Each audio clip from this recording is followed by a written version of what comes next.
आकाशवाणी संवाद पढ़ुछंती आदित्य नारायण दास। मुख्य संवाद। भारतीय महाकाश गवेषणा प्रतिष्ठान इसरो आज राति 10:15 उत्क्षेपण करिब दुईटी उपग्रह। षष्ठ प्राक बजेट आलोचन शिक्षा और स्वास्थ्य क्षेत्र विशेषज्ञों सह आलोचना कले अर्थमंत्री। विनिर्माण क्षेत्र में विकास जो 239% रप्तानी वृद्धि सूचना। इथियोपिया रे मर्मन्तुद सड़क दुर्घटन 71 मृत। एवं हॉकी इंडिया लीग रे आज मुहांमुही हेबे यूपी रुद्रस एवं वेदांत कलिंग लैंसर्स। विस्तृत संवाद। भारतीय महाकाश गवेषणा प्रतिष्ठान इसरो आज राति श्रीहरिकोटारू दुईटी उपग्रह उत्क्षेपण करिब। इसरोर ट्विटर हैंडल मिलिथिबा सूचना मुताबक भारतीय समय राति 10:15 एही दुईटी उपग्रह उत्क्षेपण कराजिब।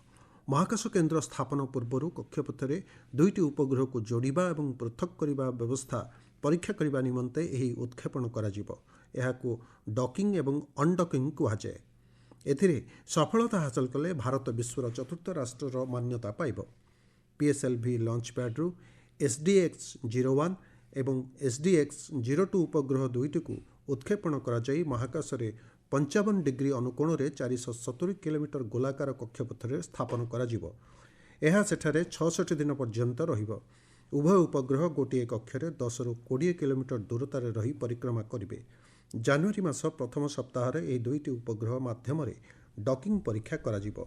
भविष्य में एही मिशन चंद्रपृष्ठरू पत्थर एवं माटी आनिबा प्रस्तावित भारतीय अंतरिक्ष स्टेशन स्थापन एवं चंद्रपृष्ठरे महाकाशचारी को अवतरण करने आदि क्षेत्र में विशेष सहायक हेब।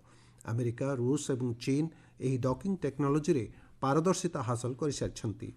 इसरो पक्षरु कहुଯାଇଛି जे एही पेलोड उच्च रिजोल्यूशन फोटो, प्राकृतिक संबल निरीक्षण, उद्भिद अध्ययन एवं कक्षपथरे विकिरण परिवेश माप नहीं तथ्य प्रदान करिब। इसरो पक्षरु उत्क्षेपण समय सीधा प्रसारण कराजिब। उभय इसरोर ऑफिशियल वेबसाइट एवं यूट्यूब चैनल माध्यम राति 9:30 प्रसारण आरंभ होब बोली जଣାपड़ी।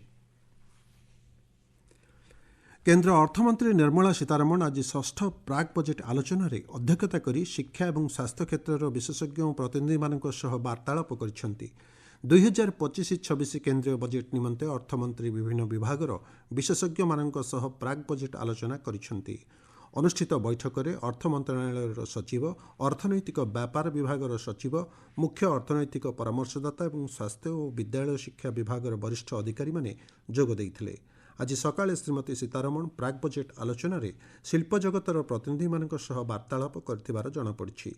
2025-26 आर्थिक वर्ष निमंते आसंता वर्ष फेब्रुआरी 1 तारिख में बजेट उपस्थापन होबार संभावना रही। श्रीमती सीतारमण अष्टम थर पर बजेट उपस्थापन करेंगे बोली जଣାपड़ी। अमेरिकार पूर्वतन राष्ट्रपति जिमी कार्टर को वियोग में प्रधानमंत्री नरेंद्र मोदी शोक प्रकाश करिसेंती। सामाजिक गणमाध्यम पोस्ट्रे श्री मोदी कहिसेंती श्री कार्टर जड़े दूरदृष्टि संपन्न राष्ट्रनेता थिले। विश्व शांति और एकत्रीकरण पर से अनेक गुड़े कार्य कर श्री मोदी कहिसेंती। भारत अमेरिका संपर्क में विकास निमंते स्वर्गत कार्टर गुरुत्वपूर्ण भूमिका ग्रहण करथिले।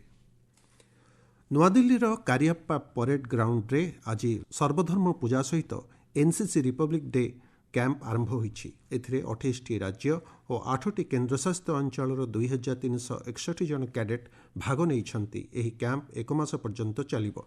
कैडेट मानक मध्य चलित थर सर्वाधिक 917 जन बालिका रहिछंती। जम्मू काश्मीर 114 जन कैडेट सामिल होइतबा बेले उत्तर पूर्वांचल राज्यगुड़िकरू 178 जन बालिका कैडेट रहिछंती। कैंप रे भारतर 14टी बंधु देशरू मध्य कैडेट और अधिकारी माने जोग देइछंती। आकाशवाणी द्विभाषिक फोन इन कार्यक्रम पब्लिक स्पीक रे आज राति 9:30 विपर्य मुकाबिला प्रभावी प्रस्तुति शीर्षक आलोचनार प्रचार कराजिब। विपर्य परिचालना आयोगर पूर्वतन सदस्य लेफ्टिनेंट जनरल सैयद अता हसनायन आलोचन अंशग्रहण करेंगे। कार्यक्रम में श्रोता माने विपर्य समय किभली प्रस्तुत रहिबे से संपर्कित विभिन्न प्रश्न पचारि पारिबे। एथिपई सेमानंकु 01123421050 और 011233144 444 ନମ୍ବରକୁ ରାତି 9:30 ପରେ ଡାଏଲ୍ କରିବାକୁ ହେବ। ଏହା ବ୍ୟତୀତ ଶ୍ରୋତାମାନେ 9289094044 ନମ୍ବରକୁ ହ୍ୱାଟ୍ସଆପ୍ ଏବଂ ସାମାଜିକ ଗଣମାଧ୍ୟମ ଏକ୍ସରେ ମଧ୍ୟ ହ୍ୟାଶ୍ଟ୍ୟାଗ୍ ଆସ୍କ ଏୟାର ମାଧ୍ୟମରେ ପ୍ରଶ୍ନ ପଚାରିପାରିବେ। ଆପଣମାନେ ସମ୍ବାଦ ଶୁଣୁଛନ୍ତି ଆକାଶବାଣୀରୁ।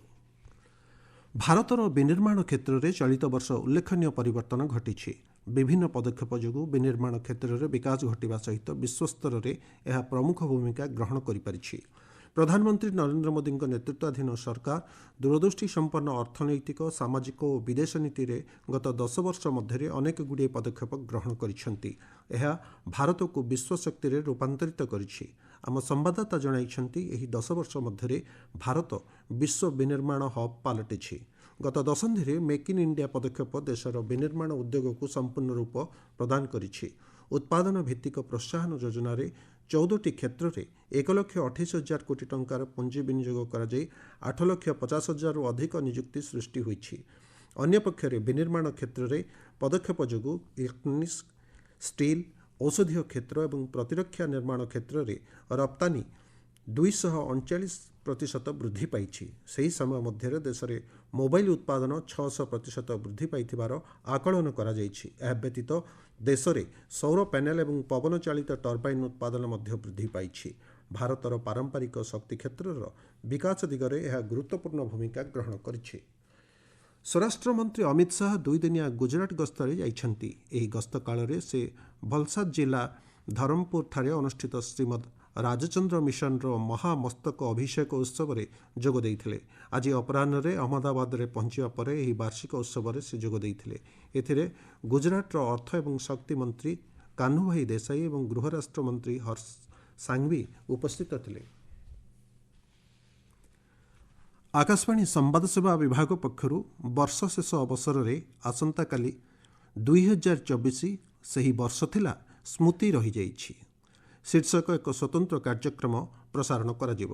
ଇଂରାଜୀରେ ପ୍ରସ୍ତୁତ 30 ମିନିଟ୍ ଅବଧିର ଏହି କାର୍ଯ୍ୟକ୍ରମ 100.1 FM ଗୋଲ୍ଡ ଏବଂ ଅତିରିକ୍ତ ଫ୍ରିକ୍ୱେନ୍ସିରେ ରାତି 8ଟାରୁ ପ୍ରସାରଣ କରାଯିବ।